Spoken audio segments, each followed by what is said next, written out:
আসসালামু আলাইকুম প্রিয় শিক্ষার্থী বন্ধুরা, আশা করি তোমরা সবাই ভালো আছো, নিরাপদে আছো। আমি তানজিরুল হোসেন রাব্বি, প্রভাষক, ফিনান্স, ব্যাংকিং ও বীমা, কৃষি বিশ্ববিদ্যালয় কলেজ। প্রিয় শিক্ষার্থী বন্ধুরা, তোমরা রেওয়ামিল সম্পর্কে জানতেছিলে। হিসাব বিজ্ঞান প্রথম পত্র চতুর্থ অধ্যায় আমরা রেওয়ামিল শুরু করেছিলাম এবং ইতিমধ্যে we have finished 3 lectures on trial balance, right?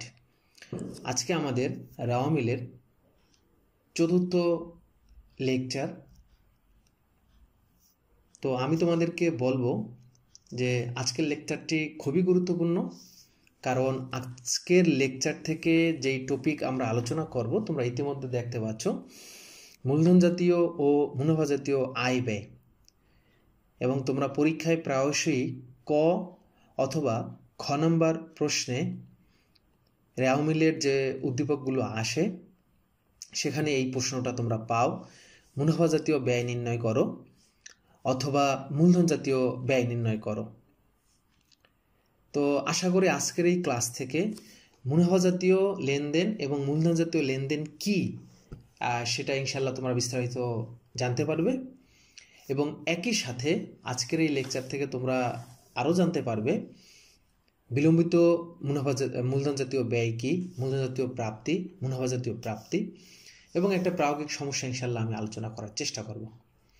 তো শিক্ষার্থী বন্ধুরা, যেহেতু এটা রেওয়ামিলের 4 নম্বর পর্ব, তুমি যদি আগের 3টা পর্ব মিস করো, নো প্রবলেম, উপরে আই বাটনে দেখো চলে আসছে, আই বাটনে তুমি সেই আগের 3টা ক্লাস করে নেবে। And if you are new in my YouTube channel, please subscribe my channel, hit the notification bell, then you will be able to get new classes on finance and accounting from Hussain sir, right? তাহলে শিক্ষার্থী বন্ধুরা, আমরা আজকের ক্লাসটি শুরু করে দেই এবং ক্লাসটি তোমরা অবশ্যই যত পারো শেয়ার করবে। তোমাদের যদি কোনো কোশ্চেন থাকে কমেন্টসে সেই কোশ্চেনগুলো তোমরা জানিয়ে দিতে পারো। প্রিয় শিক্ষার্থী বন্ধুরা, তোমাদের সামনে দেখো এখন যে চার্ট চলে আসছে, তোমরা এখন একটা চার্ট দেখতে পাচ্ছ। তো এখন তোমাদের সামনে যে চার্টটা আসছে শিক্ষার্থী বন্ধুরা, তো সেটা হলো লেনদেনের প্রকারভেদ। প্রিয় শিক্ষার্থী বন্ধুরা, আমরা লেনদেনের কিন্তু বিভিন্ন প্রকারভেদ জানি, যে লেনদেন কি দৃশ্যমান না অদৃশ্যমান, লেনদেনটা কি নগদ লেনদেন নাকি অনগদ লেনদেন। এই সকল লেনদেনের ক্লাসিফিকেশন কিন্তু আমরা ইতিমধ্যে শিখেছি দ্বিতীয় অধ্যায়। বাট লেনদেনের আরও কিছু প্রকারভেদ হতে পারে লেনদেনের অবস্থা অনুযায়ী। তো আজকের এই লেকচার থেকে আমরা সেই লেনদেনের মূল যে 2টা ক্যাটাগরি, একটা হলো মূলধন জাতীয় লেনদেন আর একটা হলো মুনাফা জাতীয় লেনদেন। আবার মূলধন জাতীয় লেনদেনকে 2টা ভাগে ভাগ করা যায়, একটা হলো মূলধন জাতীয় প্রাপ্তি বা আয় জাতীয়, আর একটা হলো মূলধন জাতীয় ব্যয় জাতীয়। আবার মুনাফা জাতীয় লেনদেনগুলোকে 2 ভাগে ভাগ করা যায়, মুনাফা জাতীয় প্রাপ্তি আবার হলো মুনাফা জাতীয় প্রদান বা ব্যয়। তো আজকের ক্লাসে আমরা এই লেনদেনের মূলধন এবং মুনাফা জাতীয় যে ক্যারেক্টারিস্টিক আছে সেগুলো সম্পর্কে ইনশাল্লাহ ডিটেলস আলোচনা করার চেষ্টা করব। শিক্ষার্থী বন্ধুরা, এখন উপরে দেখো, ঠিক উপরে এই পাশে উপরে দেখো, তোমাদের সামনে আমি কিছু লেনদেন নিয়ে আসছি। তো এই লেনদেনগুলোকে আমরা এখন মূলধন এবং মুনাফা জাতীয় ক্যাটাগরিতে ভাগ করব। তো আশা করি তোমরা এটা দেখতে পাচ্ছ যে প্রথমে বলছে ব্যাংক হতে 1000 টাকা ঋণ গ্রহণ, পণ্য বিক্রয় 5000 টাকা, বাকিতে আলমারি ক্রয় 20,000 টাকা, কর্মচারীকে বেতন পরিশোধ 3000 টাকা, পুরাতন মোটর গাড়ি বিক্রয় 70,000 টাকা, ব্যাংকে জমাকৃত অর্থের উপর সুদ প্রাপ্তি। তো এখানে যে 6টা লেনদেন দেওয়া আছে, আমি যদি এখন তোমাদের কাছে জানতে চাই এই যে লেনদেনগুলো, এই লেনদেনগুলোর ভিতরে কোনটি মুনাফা জাতীয় এবং কোনটি মূলধন জাতীয়।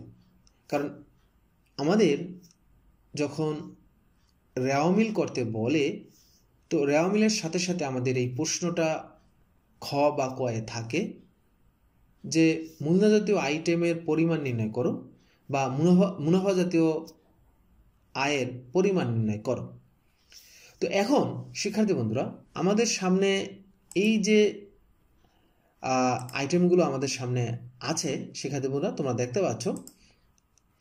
তো এই আইটেমগুলো কোনটা মুনাফা জাতীয় কোনটা মূলধন জাতীয় সেটা আমাদেরকে বুঝতে হবে। তো এখন আমি যদি এই আইটেমগুলোকে প্রশ্ন করি, দেখো তোমাদের সামনে একটা এখানে একটা তিনটা ভাগে যদি আমরা লেনদেন, উপরের লেনদেনগুলোকে যদি আমরা এই ফরম্যাটে প্রশ্ন করি যে এই লেনদেনগুলো হতে যে আমরা সুবিধা পাবো এগুলো কি দীর্ঘমেয়াদী না স্বল্পমেয়াদী, এই লেনদেনগুলোর পুনরাবৃত্তি মানে রিপিটেশন বা কেমন হয়, বারে বারে হয়, নিয়মিত নাকি অনিয়মিত, এবং এই সকল লেনদেনে সংঘটিত টাকার পরিমাণ কি বড় অঙ্কের নাকি ছোট অঙ্কের। তো আমরা যদি এই উপরের লেনদেনগুলোকে এই তিনটা ক্যাটাগরিতে প্রশ্ন করি তাহলে আমরা পেয়ে যাব যে কোনটা মূলধন জাতীয় লেনদেন এবং কোনটা মুনাফা জাতীয় লেনদেন, রাইট। তাহলে আমরা প্রথমে যে লেনদেনটা আছে আমরা সেই লেনদেনটা দেখি। আমাদের প্রথম যে লেনদেনটা আছে সেটা হলো ব্যাংক থেকে ঋণ গ্রহণ। শিক্ষার্থী বন্ধুরা, প্রথম যে লেনদেনটা আছে সেটা হলো কি ব্যাংক থেকে ঋণ গ্রহণ। শিক্ষার্থী বন্ধুরা, ব্যাংক থেকে ঋণ গ্রহণ আমি যদি প্রশ্ন করি যে এই লেনদেনটা কি দীর্ঘমেয়াদী নাকি স্বল্পমেয়াদী, অর্থাৎ এই লেনদেন থেকে আমরা যে সুবিধা পাবো, এই লেনদেন থেকে যে আমরা সুবিধা পাবো এইটা কি স্বল্পমেয়াদী সুবিধা পাবো নাকি আমরা দীর্ঘমেয়াদী সুবিধা পাবো। তুমি যদি একটা ব্যাংক থেকে ঋণ নাও, সাধারণত এই ঋণ থেকে আমরা যে সুবিধাটা পাই এইটা দীর্ঘমেয়াদী। তার মানে এখান থেকে যে আমরা সুবিধাটা পাবো এই সুবিধাটা হলো কি শিক্ষার্থী বন্ধুরা দীর্ঘমেয়াদী।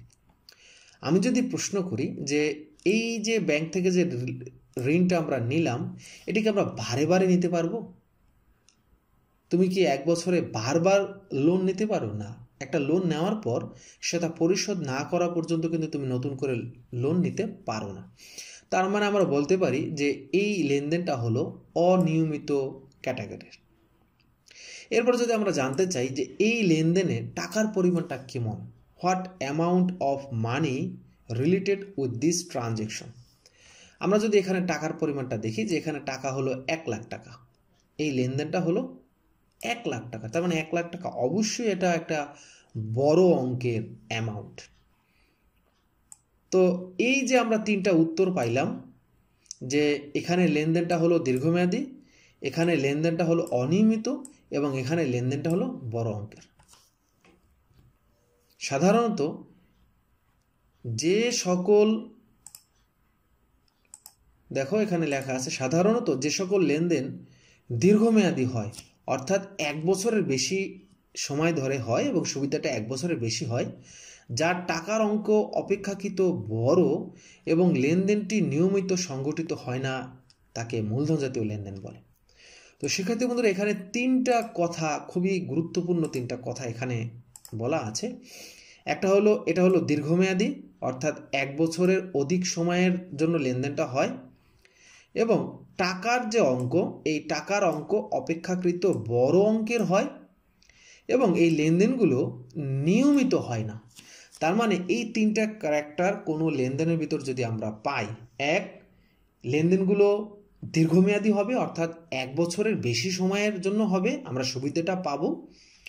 2 লেনদেনটা হবে অনিয়মিত মানে পৌনঃপুনিক না, মানে বারে বারে হবে না। 3 লেনদেনের সংগঠিত টাকার পরিমাণ বড় অঙ্কের হবে। এই সকল লেনদেনগুলোকে আমরা বলবো মূলধন জাতীয় লেনদেন, অর্থাৎ যেই লেনদেনটা বারে বারে হবে না, বড় অঙ্কের টাকা নিয়ে হবে এবং এটার মেয়াদ হবে 1 বছরের বেশি, মানে দীর্ঘমেয়াদী টাইপ। এই সকল লেনদেনগুলোকে আমরা বলবো কি বন্ধুরা, এই সকল লেনদেনগুলোকে আমরা বলবো মূলধন জাতীয় লেনদেন। তাহলে আমরা দেখি এরকম আরও কি কি লেনদেন আছে, যেমন পণ্য বিক্রয় 5,000 টাকা, এইটা না, এইটা কিন্তু আমি যদি প্রশ্ন করি পণ্য বিক্রয় 5,000 টাকা, এইটা যেটা আছে পণ্য বিক্রয় 5,000 টাকা, আমি যদি প্রশ্ন করি যে এই যে পণ্য বিক্রয় 5,000 টাকা, এখান থেকে যে আমরা সুবিধা পাবো, লেনদেন হতে যে আমরা সুবিধা পাবো, এই সুবিধাটা কেমন? তুমি কিন্তু এই যে বিক্রি যেটা করবা, কোনো পণ্য বিক্রি করলা, এখান থেকে আমরা যে সুবিধাটা পাই, সাধারণত বিক্রয়টা স্বল্পমেয়াদী হয়, অর্থাৎ 1 বছর বা 1 বছরের কম সময় হয়। আমি যদি আবার প্রশ্ন করি, এই বিক্রয়টা কি বারে বারে হয়? তুমি যদি একটা ব্যবসা প্রতিষ্ঠানের কথা চিন্তা করো, একটা ব্যবসা প্রতিষ্ঠানে কিন্তু বিক্রি বারবার হয়। তার মানে এখানে বিক্রয় যে লেনদেনটা এটা নিয়মিত, পৌনঃপুনিক, মানে বারবার হবে। আমি যদি আবার প্রশ্ন করি, এই যে বিক্রয় যে লেনদেনটা হলো, এটা কেমন? এটা এখানে টাকার পরিমাণ কতটুকু জড়িত? এখানে টাকার পরিমাণটা অল্প, মানে ছোট অঙ্কের জড়িত। তার মানে যে সকল লেনদেন স্বল্পমেয়াদী সুবিধার জন্য হয়, লেনদেনগুলো টাকার পরিমাণ অপেক্ষাকৃত কি হয়, ছোট হয়, এবং লেনদেনগুলো বারে বারে হয় নির্দিষ্ট সময় পর পর, সেই সকল লেনদেনগুলোকে আমরা বলবো কি, মুনাফা জাতীয় লেনদেন। তাহলে মুনাফা জাতীয় লেনদেনের ভিতরে আমরা 3টা ক্যারেক্টার পাইলাম। এটা বারে বারে হবে, পৌনঃপুনিক, মেয়াদ হবে 1 বছর বা 1 বছরের কম, স্বল্পমেয়াদী, এবং এটা তোমার ছোট অঙ্কের টাকার হবে। তাহলে আমরা এখন খুঁজি যে মুনাফা জাতীয় লেনদেন কেমন আর আছে। যেমন এটা যদি আমরা দেখি যে কর্মচারীকে বেতন পরিশোধ, এখানে একটা লেনদেন আছে, কর্মচারীকে বেতন পরিশোধ, এটা বারে বারে হয়, টাকার পরিমাণ কম এবং স্বল্পমেয়াদী টাইপের, এটা হলো একটা মুনাফা জাতীয় লেনদেন। এরপর আমরা যদি এটা দেখি, ব্যাংকে জমাকৃত অর্থের উপর সুদ প্রাপ্তি 500 টাকা, ব্যাংকে জমাকৃত অর্থের উপর সুদ প্রাপ্তি 500 টাকা। তুমি ব্যাংকে কিন্তু বারে বারে টাকা রাখবা এবং সুদটা অল্প অ্যামাউন্টের হবে, এবং এই সুদটা 1 বছরের কম সময়ের জন্য দেওয়া হয়। তাহলে এখানে এইটাও হলো মুনাফা জাতীয় লেনদেন। এখন যদি আমি এখান থেকে মূলধন জাতীয় লেনদেন বাকিগুলো খুঁজি, যেমন এখানে একটা আছে, বাকিতে আলমারি ক্রয় 20,000 টাকা, এটা একটা মূলধন জাতীয় লেনদেন, কারণ হলো এটা বারে বারে ঘটে না, এবং এখানে এই টাকাটা বড় অঙ্কের এবং এটার মেয়াদ দীর্ঘমেয়াদী। পুরাতন মোটর গাড়ি বিক্রয়, তুমি কি মোটর গাড়ি বারবার বিক্রি করতে পারবা শিক্ষার্থী বন্ধুরা? অবশ্যই মোটর গাড়ি তুমি বারবারে বিক্রি করতে পারবে না, অর্থাৎ এটা অনিয়মিত এবং টাকার অঙ্ক বড়, এবং মোটর গাড়ির এটা একটা দীর্ঘমেয়াদী সম্পদ, এটার মেয়াদ 1 বছরের বেশি। তাহলে এটা একটা মূলধন জাতীয় লেনদেন। তাহলে শিক্ষার্থী বন্ধুরা, এখান থেকে আমরা কি জানলাম, যে মুনাফা জাতীয় লেনদেন এবং মূলধন জাতীয় লেনদেন হওয়ার যে শর্তগুলো, সেই শর্তগুলো আমরা ভালোভাবে এখান থেকে বুঝতে পারলাম। শিক্ষার্থী বন্ধুরা, আমরা একটু আগে তোমাদের সাথে আলোচনা করেছি যে মূলধন জাতীয় লেনদেন এবং মুনাফা জাতীয় লেনদেন, এই 2 ক্যাটাগরি লেনদেন হয়। তো মূলধন জাতীয় লেনদেনকে 2 ভাগে ভাগ করা যায়, একটা মূলধন জাতীয় প্রাপ্তি বা আয়, আর একটা হলো মূলধন জাতীয় ব্যয়। তো আমরা এখন যেটা দেখব সেটা হলো মূলধন জাতীয় আয় এবং মূলধন জাতীয় ব্যয়, অর্থাৎ যেটা দীর্ঘমেয়াদী টাইমের, সেই মূলধন জাতীয় আয় এবং মূলধন জাতীয় ব্যয় আমরা দেখব। মুনাফা জাতীয়টা আমরা দেখব না, তাই মুনাফা জাতীয়টা আমরা কি করলাম, আপাতত বাদ দিয়ে রাখলাম। তো মূলধন জাতীয় লেনদেন, একটা হলো মূলধন জাতীয় প্রাপ্তি আর একটা হলো মূলধন জাতীয় ব্যয়। মূলধন জাতীয় লেনদেনকে আবার 2 ভাগে ভাগ করা যায়, একটা হলো মূলধন জাতীয় প্রাপ্তি বা আয়, আর একটা হলো মূলধন জাতীয় ব্যয়। প্রথমে আমরা দেখব মূলধন জাতীয় প্রাপ্তি বা আয়। যে সকল প্রাপ্তি অনিয়মিত, টাকার পরিমাণ বড় এবং 1 বছর সময়ের সুবিধা ভোগ করা যায়, তাকে মূলধন জাতীয় প্রাপ্তি বলে। তো এই সকল লেনদেনের ভিতরে কি কি আইটেম থাকে সচরাচর, সেটা আমরা দেখব শিক্ষার্থী বন্ধুরা। সচরাচর এই সকল লেনদেনের ভিতরে কি কি আইটেম থাকে, আমরা এখন সেগুলো একটু শিক্ষার্থী বন্ধুরা দেখার চেষ্টা করি। সাধারণত ব্যবসায় মূলধন আনয়ন, ব্যাংক হতে ঋণ গ্রহণ, বা স্থায়ী সম্পদ যেমন আসবাবপত্র, জমি, যন্ত্রপাতি, এগুলো বিক্রি, এই টাইপের আইটেমগুলোকে বলা হয় মূলধন জাতীয় প্রাপ্তি। মানে তোমার টাকাটা আসবে, নগদ আন্তঃপ্রবাহ ঘটবে। যেমন তুমি ব্যবসায় মূলধন আনলা, মালিকের কাছ থেকে তুমি মূলধন প্রাপ্তি হয়েছে, মূলধন পাইছো। তুমি ব্যাংক থেকে ঋণ নেলা, এটাও কিন্তু তোমার প্রাপ্তি বোঝাচ্ছে। তুমি স্থায়ী সম্পত্তি বিক্রি করলা, সেখান থেকে তুমি একটা অ্যামাউন্ট টাকা পাচ্ছ। তার মানে এই সকল প্রাপ্তি, নগদ টাকার যে প্রাপ্তি হচ্ছে, আইটেমগুলো বড় সময়ের জন্য, বড় অঙ্কের, বারে বারে ঘটে না, এই সকল আইটেমগুলোকে আমরা বলি মূলধন জাতীয় প্রাপ্তি। এখন এই মূলধন জাতীয় প্রাপ্তি, আর আমরা এখানে যদি দেখি মূলধন জাতীয় প্রাপ্তি আর মূলধন জাতীয় আয় কিন্তু একই রকম হলেও কিছুটা পার্থক্য আছে। মূলধন জাতীয় আয় হলো মূলধন জাতীয় প্রাপ্তির একটি অংশ। যেমন মূলধন জাতীয় আয় প্রতি বছর হয় না, যেমন এবং এটার উদাহরণও বেশি নাই। কোনো যন্ত্রপাতি কয়েক বছর ব্যবহার করার পর তুমি যদি বিক্রি করো, সেখান থেকে কিছু তোমার আয় হবে। তুমি একটা যন্ত্রপাতি বিক্রি করলা, সেখান থেকে তোমার কিছু আয় হবে। এখন এই যন্ত্রপাতির ক্রয় মূল্য তুমি যদি বাদ দাও, তাহলে যেইটা হবে সেটাকে কিন্তু আমরা বলবো কি, মূলধন জাতীয় আয়। রাইট। যেমন একটি পুরাতন যন্ত্রপাতি বিক্রি করছো ৮০,০০০ টাকা, কিন্তু এখান থেকে পরবর্তীতে তুমি সুবিধা পাবা ৬৫,০০০ টাকা। তাহলে এখানে মূলধন জাতীয় আয় হয়েছে ১৫,০০০ টাকা, আর মূলধন জাতীয় প্রাপ্তি কিন্তু পুরোটাই হয়েছে। অর্থাৎ তুমি যে স্থায়ী সম্পত্তি বিক্রি করলা পুরোটাই হলো তোমার মূলধন জাতীয় প্রাপ্তি, বাদ এখান থেকে যে তুমি সুবিধা পাবা বা এটার যে ক্রয় মূল্য, সেই ব্যয়টা যদি বাদ দাও, তাহলে যে টাকাটা বের হবে এইটাই হলো মূলধন জাতীয় আয়। তার মানে আমরা বলতে পারি মূলধন জাতীয় প্রাপ্তির ভিতরে মূলধন জাতীয় আয় লুকায়িত আছে। সেক্ষেত্রে বন্ধুরা এখন আমরা দেখব মূলধন জাতীয় ব্যয়। যে সকল ব্যয় অনিয়মিত, টাকার অঙ্ক বড় এবং ১ বছরের অধিক সময়ের জন্য হয়, ওই সকল ব্যয়গুলোকে মূলধন জাতীয় ব্যয় বলা হয়।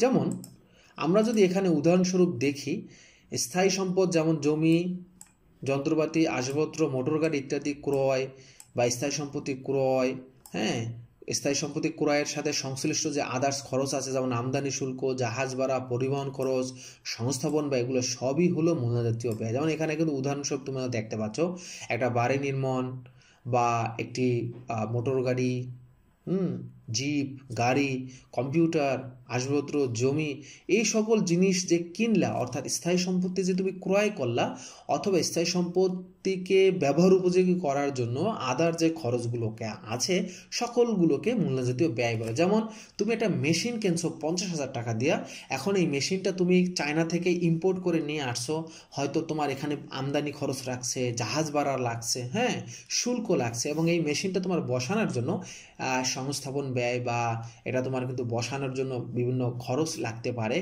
বা একটা ফ্রিজ কিনছো, ফ্রিজটা তুমি ব্যবসায় এসে বসাইছো, সংস্থাপন করছো, সেট করছো, এটার জন্য তোমার কিন্তু এক্সট্রা কিছু চার্জ দেওয়া লাগতে পারে। এটা হলো মূলধন জাতীয় ব্যয়। তার মানে স্থায়ী সম্পত্তি ক্রয় অথবা স্থায়ী সম্পত্তি ক্রয় করে এর সাথে আনুষঙ্গিক যে খরচগুলো আছে, এই সকল খরচগুলোকে আমরা বলি কি, মূলধন জাতীয় ব্যয়। তো আশা করি মূলধন জাতীয় ব্যয় কি তোমরা এখান থেকে বুঝতে পেরেছ।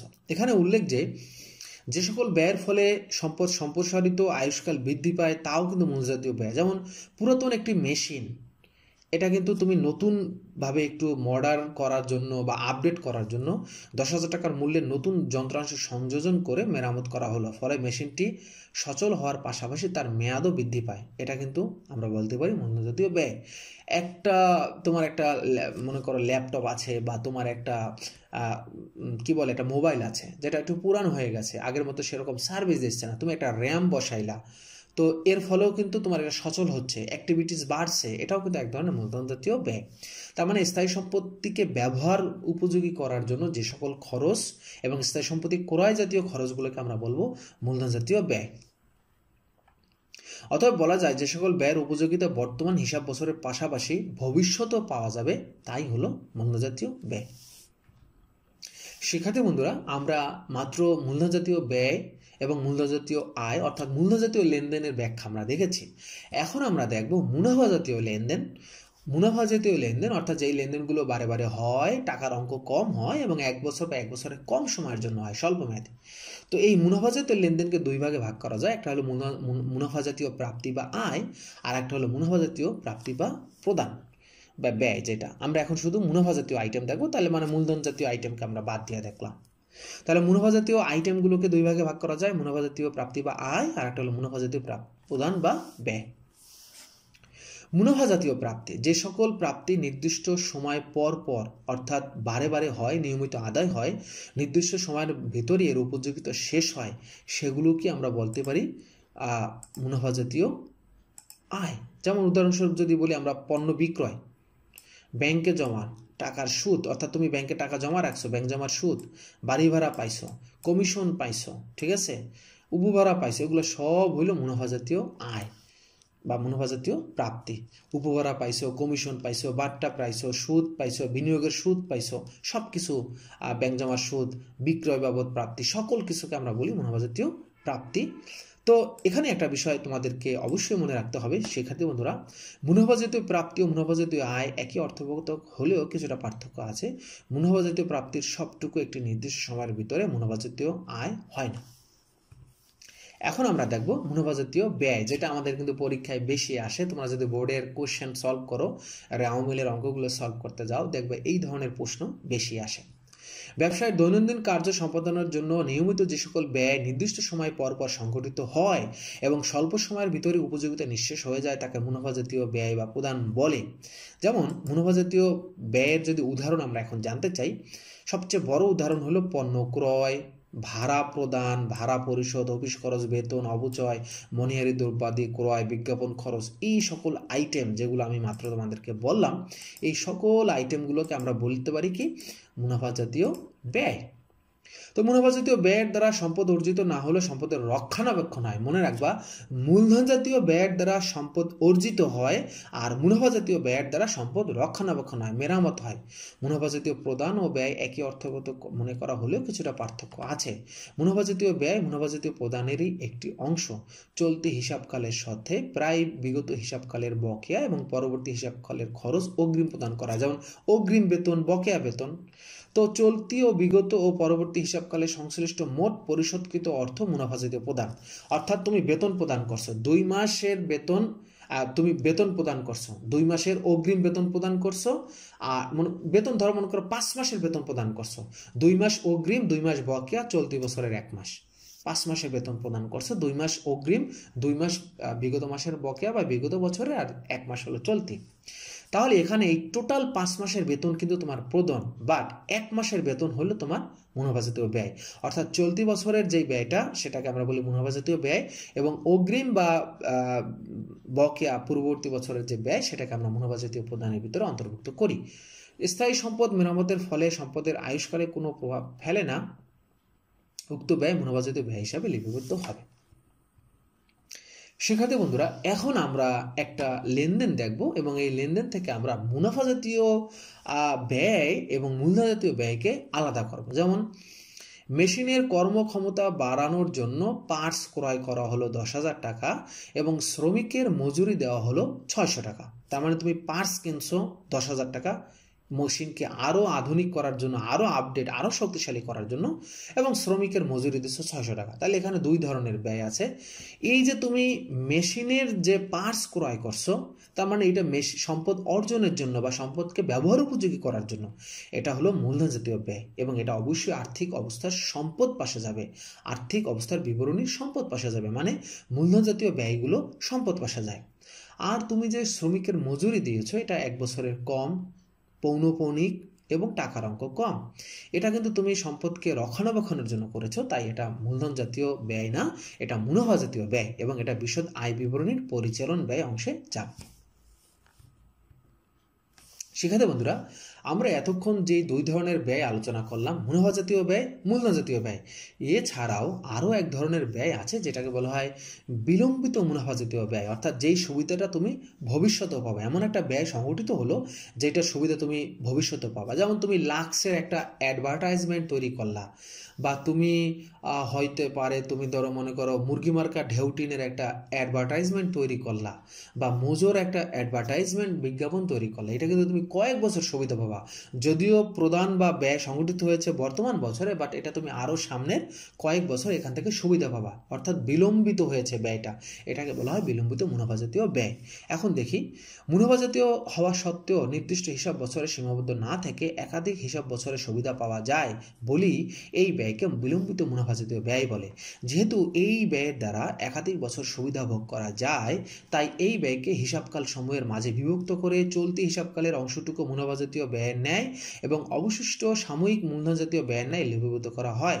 নতুন পণ্য তৈরির পূর্বে গবেষণা পরীক্ষা ব্যয়, বিজ্ঞাপন বাবদ এককালীন বড় অঙ্কের ব্যয়, ব্যবসা প্রতিষ্ঠান স্থানান্তর ব্যয়, এগুলোকে বিলম্বিত মুনাফা জাতীয় ব্যয় বলা হয়। তাহলে 3টা কি? নতুন পণ্য তৈরির পূর্বে গবেষণা ব্যয়, পরীক্ষা ব্যয়, বিজ্ঞাপন ব্যয় এবং ব্যবসা প্রতিষ্ঠান স্থানান্তর ব্যয়কে আমরা বলতে পারি বিলম্বিত মুনাফা জাতীয় ব্যয়। সেক্ষেত্রে বন্ধুরা এখন আমরা মূলধন জাতীয় এবং মুনাফা জাতীয় হিসাবের তালিকা দেখব, এবং এটা তোমরা একটা স্ক্রিনশট নিয়ে রাখতে পারো, কারণ এইখান থেকে তোমাদের পরীক্ষায় প্রায়শই প্রশ্ন আসে। মূলধন যে শ্রেণীতে পড়বে সেটা হলো মূলধন জাতীয় প্রাপ্তি। কেন? কারণ এটা তো ব্যবসায় অনেক বছর ব্যবহার হবে এবং এটা অনিয়মিত, হ্যাঁ, এবং এটা দীর্ঘমেয়াদী। জমি, দালান কোঠা, পুরাতন যন্ত্রপাতি বিক্রি করে তুমি টাকা পাইছো, এটা মূলধন জাতীয় প্রাপ্তি, এটা অনিয়মিত প্রাপ্তি, তাই এটা মূলধন জাতীয় প্রাপ্তি। ঋণ গ্রহণ করেছো, ঋণটা বারে বারে গ্রহণ করবা না, একবারে গ্রহণ করবা, তাই এটা মূলধন জাতীয় টাকা পাইছো প্রাপ্তি, কারণ এটা অনেক বছর ব্যবহার হবে এবং এই টাকা ফেরত দিতে হবে, মানে এইটা একটা নির্দিষ্ট সময় পর ফেরত দিতে হবে। এখন তোমাকে কিন্তু আসলে ফেরত দেওয়া লাগতেছে না, এটা একটা নির্দিষ্ট সময় পর ফেরত দেবে। তো এখানে একটা বিষয় গুরুত্বপূর্ণ শিক্ষার্থী বন্ধুরা, সেটা মনে রাখবা, মুনাফা জাতীয় ব্যয় যেটা পৌনঃপুনিক, যেটা স্বল্পমেয়াদী, আর মূলধন জাতীয় ব্যয় যেটা পৌনঃপুনিক না এবং যেটা তোমার স্বল্পমেয়াদী না, যেটা দীর্ঘমেয়াদী। এই দুইটা তুমি ভালো করে মাথায় রাখো, তাহলে বাকিগুলো তোমার বুঝতে শিক্ষার্থী বন্ধুরা সুবিধা হবে। তো পণ্য বিক্রয়, 4 নম্বর পণ্য বিক্রয় বারে বারে হয়, বিক্রি করে তোমার আয় হয়, প্রাপ্তি ঘটে, বাট এটা মুনাফা জাতীয় প্রাপ্তি, মূলধন জাতীয় প্রাপ্তি না, কারণ বিক্রি তোমার বারবার হবে, নিয়মিত। ব্যাংকে বিনিয়োগের সুদ, এটাও মুনাফা জাতীয় আয়, কারণ এটা তোমার বারে বারে হয়, অল্প সময়ের জন্য হয় এবং টাকার পরিমাণ কম। 6, দালান কোঠার ভাড়া প্রাপ্তি, এটাও মুনাফা জাতীয় প্রাপ্তি। শেয়ার বিনিয়োগের লভ্যাংশ, এটাও মুনাফা জাতীয় আয়। সেবার বিনিময়ে কমিশন প্রাপ্তি, এটাও মুনাফা জাতীয় আয়। 9 নম্বর জমি ক্রয়, টাকা ব্যয় হয়েছে, জমি বারবার কিনবো না এবং টাকার পরিমাণ বেশি, বড় অঙ্কের, এবং জমি ক্রয় করলে সেখান থেকে সুবিধা আমরা 1 বছরের বেশি সময়ের জন্য পাবো, তার মানে এটা মূলধন জাতীয় ব্যয়ের ভিতর হবে। জমি ক্রয়ের জন্য রেজিস্ট্রেশন ব্যয়, রেজিস্ট্রেশনটা কেন করা হয়? জমি মালিকানা পাওয়ার জন্য, জমিকে ব্যবহার উপযোগী করার জন্য, এবং এটা বারে বারে হয় না, রেজিস্ট্রেশন তো তুমি বারবার করো না। জমির হয়তো তুমি খাজনাটা বারবার দাও, কিন্তু জমির রেজিস্ট্রেশন বারবার করো না। খাজনা যদি থাকতো সেটা মুনাফা জাতীয় ব্যয় হতো, বাট জমি ক্রয়ের রেজিস্ট্রেশন ব্যয় যেটা আছে সেটা মূলধন জাতীয় ব্যয় হবে। দালান কোঠা নির্মাণ, এটাও মূলধন জাতীয় ব্যয়। যন্ত্রপাতি ক্রয়, এটাও মূলধন জাতীয় ব্যয়। কেন? কারণ এগুলো বারে বারে হয় না, অনিয়মিত। 13, নতুন পণ্যের গবেষণা ব্যয়, তুমি একটা পণ্য গবেষণা করলা, এই যে ব্যয়টা, যতদিন ওই পণ্যটা থাকবে ততদিন তুমি ওইখান থেকে সুবিধা পাবা, তার মানে এটা বিলম্বিত সুবিধা পাবা, তার মানে এটা বিলম্বিত মুনাফা জাতীয় ব্যয়। যন্ত্রপাতির ক্রয় পরিবহন খরচ, এটা মূলধন জাতীয় ব্যয়। কেন? যন্ত্রপাতি কিনছো আমেরিকা থেকে, ওইটা প্রতিষ্ঠানের কারখানা পর্যন্ত আনা পর্যন্ত যে খরচটা, ক্রয় পরিবহন, এটা এই যন্ত্রপাতিকে ব্যবহার উপযোগী করার জন্য, এবং এই ক্রয় পরিবহনটা তোমার বারবার লাগবে না, অনিয়মিত এবং ওই যন্ত্রপাতির সাথে সম্পর্কিত, তাই এটা মূলধন জাতীয় ব্যয়। যন্ত্রপাতির বড় ধরনের মেরামত খরচ, ছোট মেরামত খরচ হলো মুনাফা জাতীয় ব্যয়, কিন্তু বড় ধরনের মেরামত খরচ যদি থাকে সেটা মূলধন জাতীয় ব্যয়। আসবাবপত্র ক্রয়, এটা মূলধন জাতীয় ব্যয়। পণ্য ক্রয়, এটা বারে বারে ঘটবে, নিয়মিত, তাই এটা মুনাফা জাতীয় ব্যয়। বেতন মজুরি বারে বারে ঘটবে, নিয়মিত, মুনাফা জাতীয় ব্যয়। ঋণের সুদ প্রদান, এটাও নিয়মিত, তাই এটা মুনাফা জাতীয় ব্যয়। 20, বাড়ি ভাড়া প্রদান, এটাও নিয়মিত, বারবার, বাড়ি ভাড়া তো মাসে দেওয়া হয়, বছরে 12 বার, বারবার দেওয়া হয়, মুনাফা জাতীয় ব্যয়। বিদ্যুৎ টেলিফোন বিল, এটাও বারে বারে হয়, নিয়মিত, মুনাফা জাতীয় ব্যয়। বিজ্ঞাপন খরচ, এটা আসলে বিলম্বিত মুনাফা জাতীয় ব্যয় হবে, যদিও এখানে মুনাফা জাতীয় ব্যয় লিখেছে। বীমা প্রিমিয়াম প্রদান, এটাও মুনাফা জাতীয় ব্যয়। যন্ত্রপাতি দৈনন্দিন মেরামত, দৈনন্দিন মানে বারবার হবে, মুনাফা জাতীয় ব্যয়। দালান করা যন্ত্রপাতির আসবাবপত্র ব্যবহারজনিত ক্ষয়, মানে অবচয়টা প্রতি বছর হয়, এটা মুনাফা জাতীয় ব্যয়। শিক্ষার্থী বন্ধুরা, তোমাদের সামনে এখন আমি একটা উদ্দীপক নিয়ে আসছি, এই উদ্দীপকটা এখন আমি সলভ করব। এই উদ্দীপকে আমাদের 2 ধরনের ব্যয় আছে, এই 2টা ব্যয় আমাদের আলাদা করতে হবে। 2017 সালের 31শে মার্চ বেঙ্গল ইঞ্জিনিয়ারিং ফার্মের হিসাবের বই থেকে নিচের তথ্য পাওয়া গেল। ভাড়া 750, ভাড়া মানে বারবার হবে। বৈদ্যুতিক খরচ, যার মধ্যে আছে নতুন বিদ্যুৎ কেবল 6000 টাকা। নতুন বিদ্যুৎ কেবল মানে এটা বারে বারে করবা না, তার মানে এটা মূলধন জাতীয়। আর বৈদ্যুতিক খরচ বাকি 1700 বারে বারে হবে, মুনাফা জাতীয়। ক্রয় পরিবহন খরচ, আনয়ন ভাড়া, যার মধ্যে 5000 টাকা আছে নতুন সিমেন্ট মিক্সচার আনয়নে, তার মানে নতুন সিমেন্ট মিক্সচার আনয়ন, এটা তো আর বারে বারে হবে না, এটা মূলধন জাতীয়। আর বাকি 1500 মুনাফা জাতীয়। ড্রিল মেশিন ক্রয়, ড্রিল মেশিন মানে এটা তোমার যন্ত্রপাতি বলা যায়। ড্রিল মেশিন এটা অনেক বছর সুবিধা পাবা। ড্রিল মেশিন আমরা বারবার কিনি না, এটা মূল্য জাতীয়। তাহলে দেখো মূল্য জাতীয়গুলো আলাদা করা হয়েছে, মুনাফা জাতীয়গুলো কী করছে আলাদা করা হয়েছে। মূল্য জাতীয়র ভিতরে কী কী আইটেম আমরা আলাদা করে লিখেছি, মুনাফা জাতীয়র ভিতরে কী কী আইটেম আমরা আলাদা করে লিখেছি। তাহলে প্রিয় শিক্ষার্থী বন্ধুরা, আমার বিশ্বাস আজকের ক্লাস থেকে তোমরা মুনাফা জাতীয় লেনদেন, মূল্য জাতীয় লেনদেন, মুনাফা জাতীয় আয়, মুনাফা জাতীয় ব্যয়, মূল্য জাতীয় আয়, মূল্য জাতীয় ব্যয়, বিলম্বিত মুনাফা জাতীয় ব্যয়, এই 5টা আইটেম ভালো করে শিখেছ। তো আজকে আমি বিদায় নেব। তো বিদায় নেওয়ার আগে দেখো তোমাদেরকে ধন্যবাদ জানাচ্ছি, তোমরা আজকে আমার সাথে ক্লাসে ছিলা। তো এখানে আমার একটা ইউটিউব চ্যানেল আছে, তোমরা যেই চ্যানেলে ক্লাসটা করতেছো ইউটিউব চ্যানেলটা সাবস্ক্রাইব করো। আর আমার একটা ফেসবুক অফিসিয়াল ফ্যান পেজ বা আমার স্টুডেন্টের জন্য একটা পেজ আছে, হুসাইন স্যার লিখে ফেসবুকে সার্চ দিলে সেই পেজটা চলে আসবে, লাইক দিয়ে রাখতে পারো, তাহলে আপডেট নিউজ পাবে। তাহলে আজকে বিদায় নিচ্ছি, সবাই ভালো থাকো, নিরাপদে থাকো। আসসালামু আলাইকুম রহমতুল্লাহ।